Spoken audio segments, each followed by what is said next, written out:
I have great pleasure in introducing to you our next contestant, Kevin Broughton, with his speech titled, Luck or Karma? Luck or Karma? Kevin Broughton. The year of our Lord 2014, 13th of March, 10:23 in the morning. Madam Contest Chair, distinguished and most noble fellow Toastmasters, parents, present and future, and of course guests. Picture this. I'm in the operating theatre at Sale Hospital.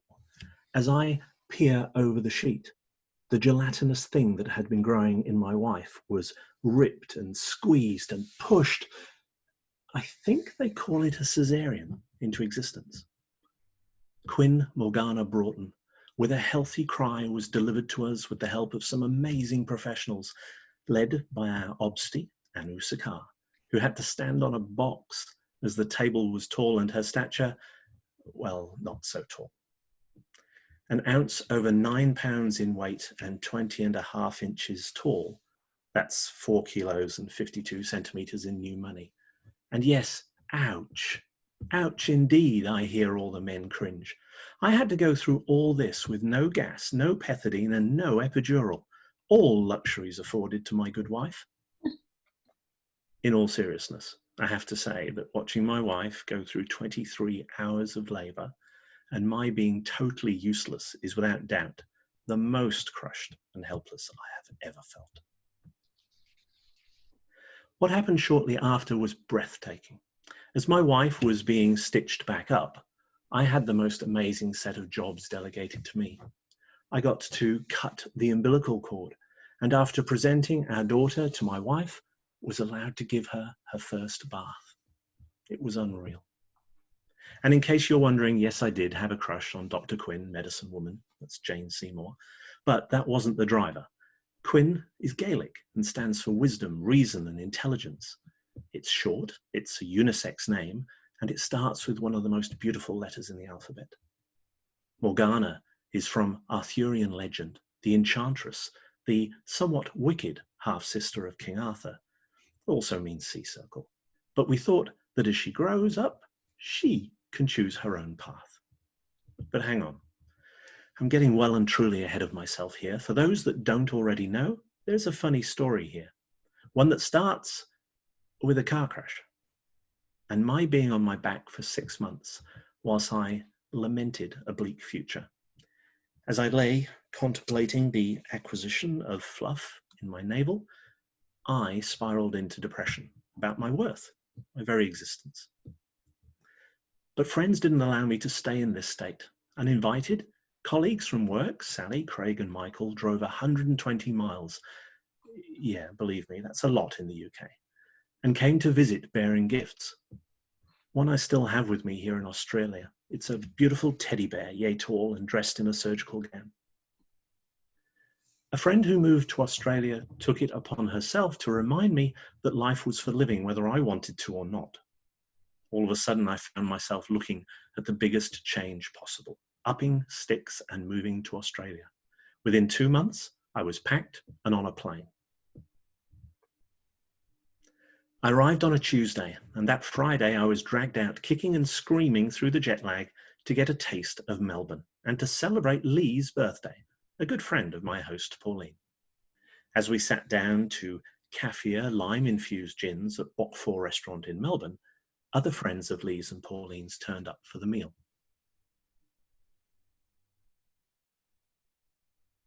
Something was amiss. As chatting across the table continued, it became very apparent that Lee was gay and that I was being mistaken for his new boyfriend. Now, normally I wouldn't mind, but one of the guests was a rather attractive young female teacher called Cece. We got on famously, even more so once the first impressions were allayed. But I failed to get her number or contact details. I had no idea she liked me as much as I liked her until our friends and our friends' friends started talking to each other about us. Before long, they had arranged for us to swap numbers by acting as go-betweens. We eventually managed to establish that we liked each other, and several months later we were married, which brings me back to our amazing daughter, Quinn. We had only some idea of what having a child for 20 years would entail.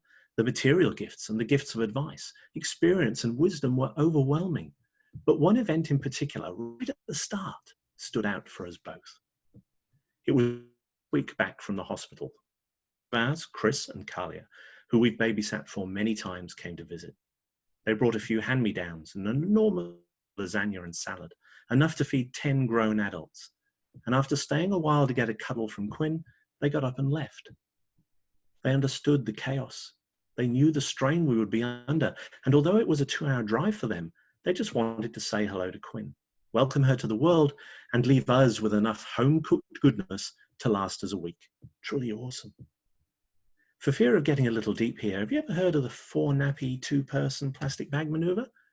The description leaves little to the imagination, but let me add the texture of French mustard and the aroma of a sewer full of dead rats.